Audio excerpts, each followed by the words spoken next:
오늘은 명품 그릇이 되다라는 제목으로 함께 말씀을 나누도록 하겠습니다. 요즘 젊은 사람들이 많이 사용하기도 하고 관심 있어 하는 단어가 하나 있습니다. 그 단어는 플렉스라는 단어입니다. 이 플렉스라는 단어의 원래 사전적인 의미는 몸을 풀다라는 의미를 가지고 있습니다. 그러나 이 원래 플렉스라는 이 말은 미국에서 힙합 문화에서 비롯된 것이었는데요. 부나 귀중품을 과시하다 이런 의미에서 플렉스다 이렇게 말을 하고 있습니다. 한국에도 지금 많이 이런 문화가 생겨나기도 하는데요. 특별히 플렉스 소비다라는 것들이 생겨나고 있습니다. 플렉스 소비가 무엇이냐면 부나 또 자기가 가지고 있는 큰 돈을 쓰면서 부를 과시하는 소비 형태를 이야기하고 있는 것입니다. 코로나로 인해서 여러 가지 불황이지만 20, 30대의 플렉스 소비가 더 증가하고 있다는 것을 우리에게 말해주고 있습니다. 올해 상반기 신세계 백화점 20, 30대의 명품 매출은 같은 기간에 작년보다 30.1%나 증가했다라고 말하고 있습니다. 의외의 현상이라고 생각되어집니다.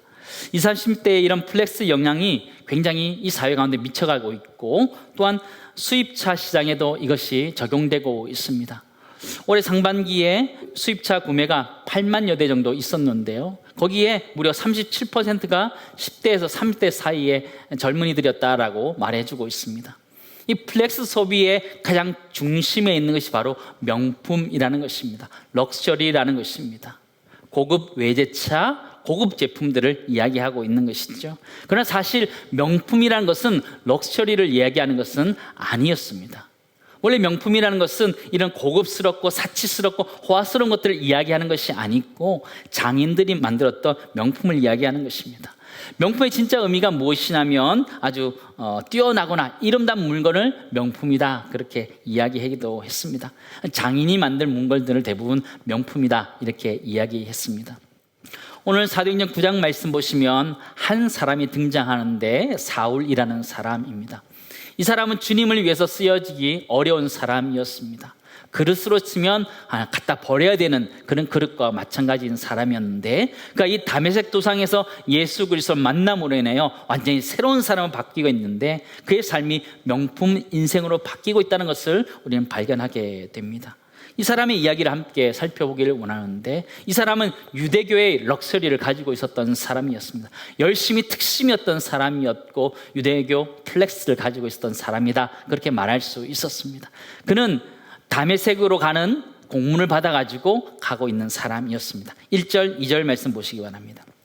사울이 주의 제자들에게 대하여 여전히 위협과 살기가 등등하여 대제사장에게 가서 다메섹 여러 회당에 가져갈 공문을 청하니 이는 만일 그 도를 따르는 사람을 만나면 남녀를 막론하고 결박하여 예루살렘으로 잡아오려 함이니라. 이 사울이라는 사람은 이전에 스데반이 돌에 말에 죽을 때 마땅히 여겼던 사람이었습니다.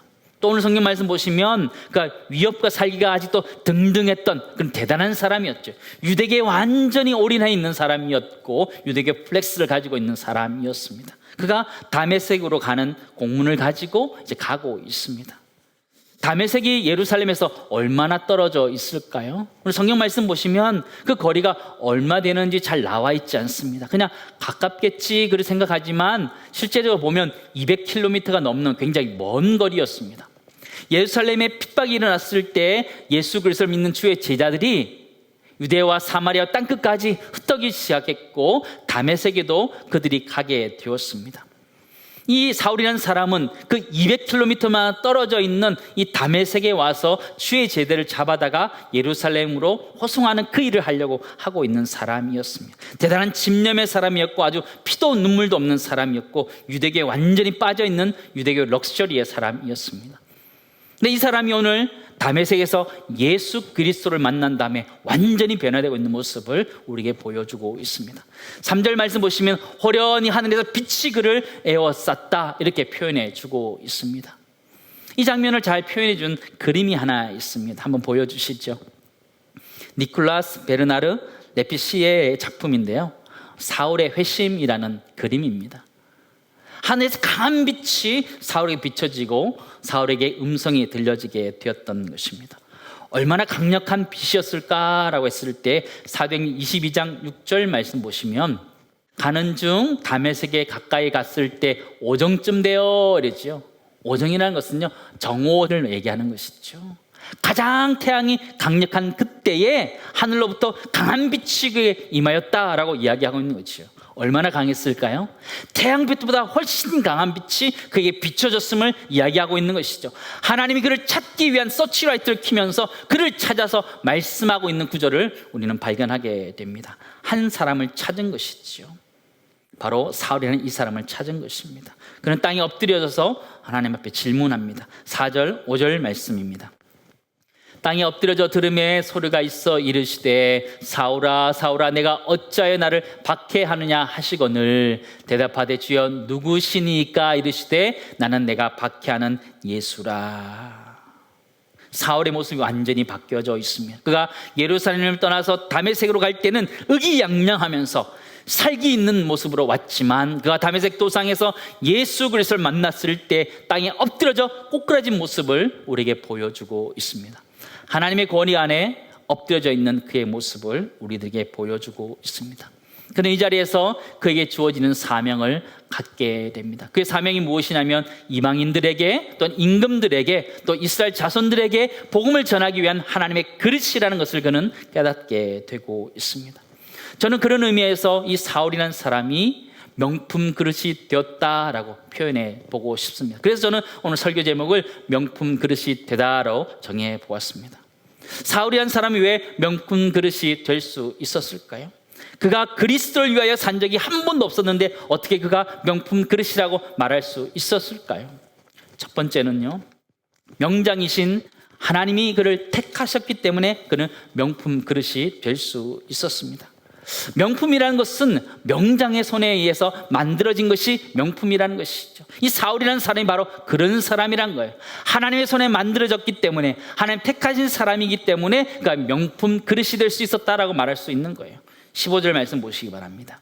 우리 같이 함께 읽겠습니다. 주께서 이르시되 가라. 이 사람은 내 이름을 이방인과 임금들과 이스라엘 자손들에게 전하기 위하여 택한 나의 그릇이라. 하나님이 택하신 그릇이기 때문에 그가 명품 그릇이 될 수 있었다라는 것을 이야기하고 있는 것이죠. 명품이라는 것이 우리 사회에 처음 이야기된 것은 1964년도의 일입니다. 명품 바이올린이 알려진 스트라디바리우스의 연주회에서 처음 명품이라는 단어가 쓰여지기 시작했습니다. 명품이라는 단어가 쓰여지지 않다 한 10년 정도 지난 다음에 그 명품이라는 단어가 쓰여지기 시작했는데 대부분 백자나 청자 같은 문화재급 도자기에 그 이름이 쓰여지기도 하고요. 또한 빈센트 반 고흐의 작품과 같은 회화 작품에 붙여진 것이 바로 이 명품이라는 것입니다. 명인이 만든 작품, 명장이 만든 작품을 명품이다 그렇게 말했던 것이죠. 마스터피스라는 단어처럼 정말 잘 만드는 사람이 만든 것, 그것이 바로 명품이다는 것이죠. 누가 만들었느냐가 굉장히 중요한데 이 사울이라는 사람을 하나님이 택하셨기 때문에 그가 명품이다라는 것이죠.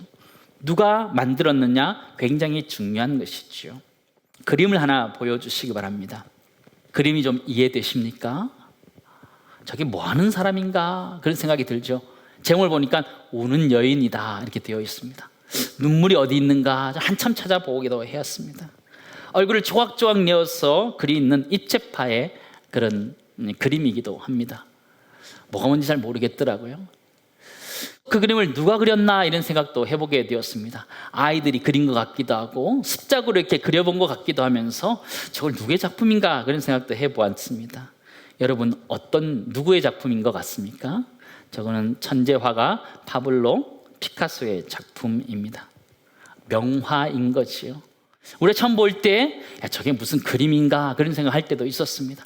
얼굴도 조각조각 나서 무엇인지 알 수 없는 그림이었지만 저 작품을 파블로 피카소가 그렸다는 것을 아는 순간 저것은 명작이구나, 명품이라는 것을 우리는 알게 됩니다. 때로 우리의 삶이 저 모습처럼 일그러진 모습처럼 보여지기도 하고 깨진 모습처럼 보여질 때도 있습니다. 낙심하고 좌절하고 무기력증에 빠져서 힘든 우리의 모습이기도 합니다. 그러나 그 모습 역시 명작이고 명품이다 할 수 있다는 것이에요. 왜냐하면 하나님 우리를 지으셨기 때문에, 하나님 우리를 택하셨기 때문이라는 거예요. 사울을 하나님이 택하셔서 그가 명품 그릇이 될 수 있었던 것처럼 하나님 우리를 택하셨기 때문에 우리 명품이라는 것이요. 때로는 저 그림처럼 일그러진 얼굴처럼 보이더라도 우리가 명품이라는 것이요. 이사야 43장 1절 말씀 보시기 바랍니다. 야곱아, 너를 창조하신 여호와께서 지금 말씀하시느니라. 이스라엘아, 너를 지으신 이가 말씀하시느니라. 너는 두려워하지 말라. 내가 너를 구속하였고 내가 너를 지마에 불러나니 너는 내 것이라 말씀하시고, 너는 내 것이라 말씀하시고, 우리는 하나님의 것인 줄 믿습니다. 그러므로 명장이신 하나님이 우리를 지으셨기 때문에, 우리를 택하셨기 때문에 우리는 명품이라는 것이에요. 우리 인생 살아갈 때 세상 사람들이 때로는 우리를 이상한 모습으로 바라본다 할지라도 주눅들 필요가 없어요. 우리는 하나님 만드신 하나님의 작품이며 이 세상에 딱 하나밖에 없는 가장 희소성 높은 작품인 것을 기억하면서 명품답게 살아갈 수 있는 애가 우리 모두의 있기를 간절히 소망합니다. 이 사울이라는 사람이 또 이렇게 명품 그릇이라고 이야기할 수 있었던 이유가 무엇이냐면, 두 번째, 디톡스의 과정을 거쳤기 때문에 명품 그릇이라고 말할 수 있는 것입니다. 요즘 건강을 위해서 디톡스 다이어트를 참 많이 합니다. 몸 안에 있는 독소를 빼내는 그런 디톡스 다이어트라고 얘기하는데요. 디톡스란 것이 무엇이냐면 이렇습니다. 디톡스란 것은 인체 내에 축적된 독소를 빼내는 해독요법을 디톡스다라고 하는데, 오늘 사울의 이 모습을 보면 이 다메섹 도상에서 이 디톡스의 과정을 겪어가고 있음을 보게 됩니다. 그 안에 있었던 유대교의 그 플렉스들을 다 내어버릴 수 있는 그런 디톡스의 과정을 거치게 됩니다. 이 디톡스의 과정에 그가 예수 그리스도를 만나고 완전히 변화되게 됩니다. 8절, 9절 말씀 보시기 바랍니다. 사울이 땅에서 일어나 눈을 떴으나 아무것도 보지 못하고 사람의 손에 끌려 다메섹으로 들어가서 사흘 동안 보지 못하고 먹지도 마시지도 아니하는지라. 9절 말씀 보시니까 그렇게 되어 있죠. 사흘 동안 보지 못하고 먹지도 마시지도 아니하는지라. 디톡스 다이어트 하는 것처럼 기록되어져 있습니다. 저는 이 말씀을 준비하면서, 이 말씀 묵상하면서 그런 생각이 들었습니다. 왜 사흘 동안이었을까? 왜 사흘 동안이었을까라는 것이죠. 한 일주일 정도 금식하고 기도한 다음에 아나니아가 와서 고쳐주면 되는데, 하나님 왜 사흘만큼만 있다가 아나니아가 가게 되었을까? 그런 생각을 하게 되었습니다. 하나님 특별히 그에게 사흘이라는 시간을 주고 있음을 우리는 발견하게 되지요. 사흘 동안이라는 이 말이 익숙하게 들리지 않으십니까?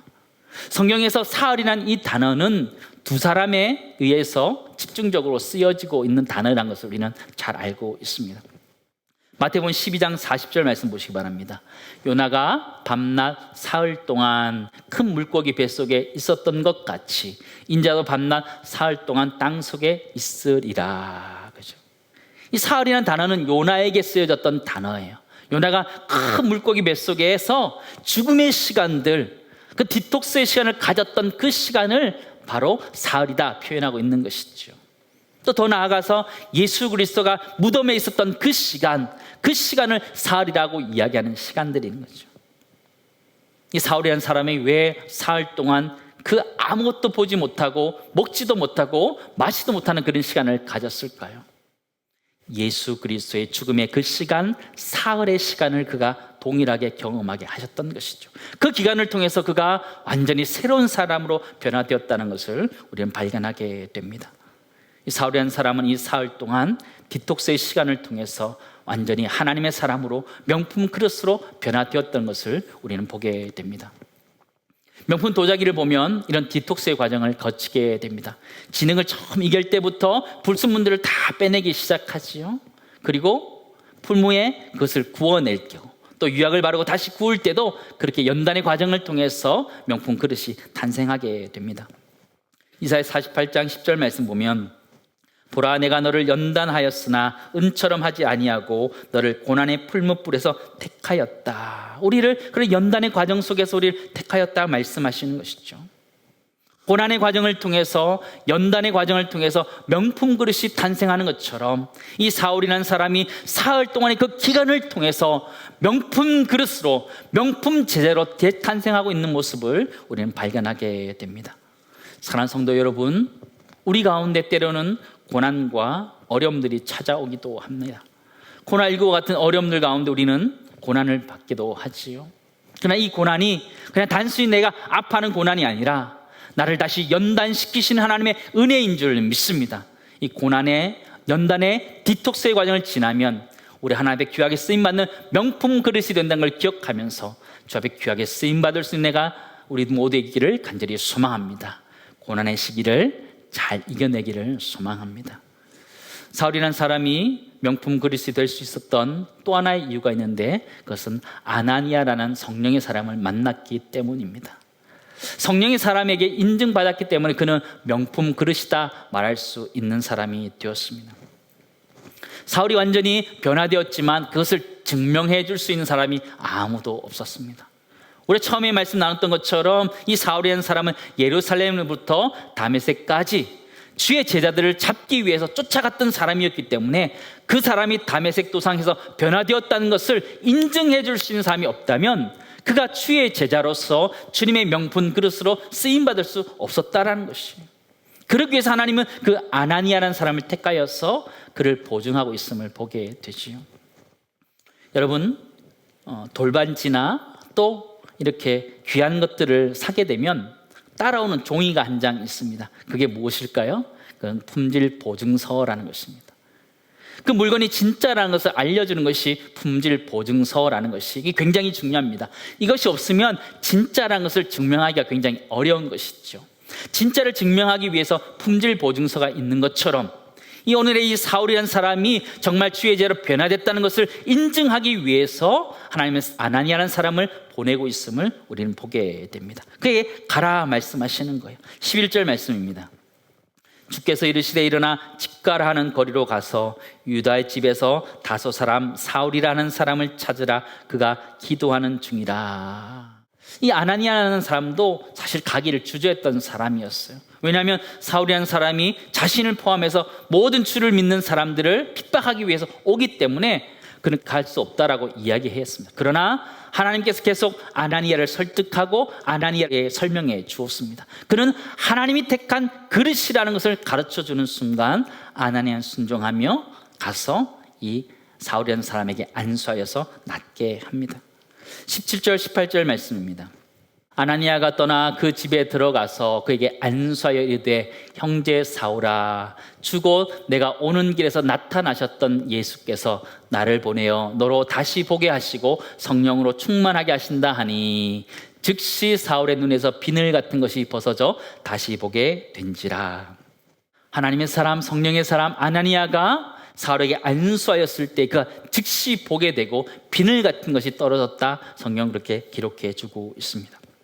하나님 말씀을 이렇게 묵상하고 설교 말씀 준비하면서 저는 이 말씀 묵상하면서 이 사울이라는 사람이 아나니아로부터 인정받았다라는 것을 알게 된 단어가 있었습니다. 여러분 한번 찾아보시죠.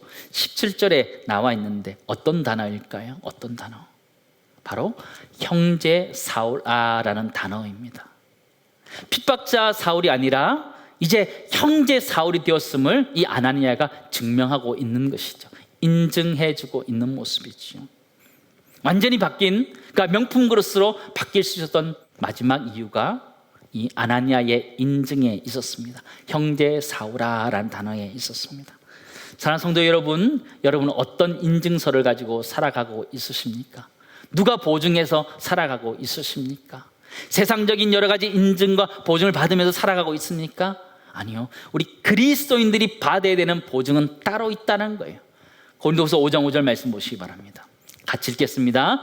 곧 이것을 우리에게 이루게 하시고 보증으로 성령을 우리에게 주신 이는 하나님이시니라. 보증으로 성령을 우리에게 주셨다는 것이죠. 우리 인생이 보증될 수 있는 것, 우리가 그리스도인이라고 보증될 수 있는 이유는 성령이 우리와 함께 하시기 때문이다.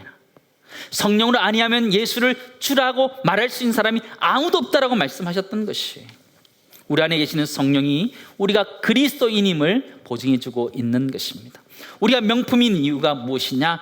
성령이 우리를 보증하고 있기 때문이라는 것이에요.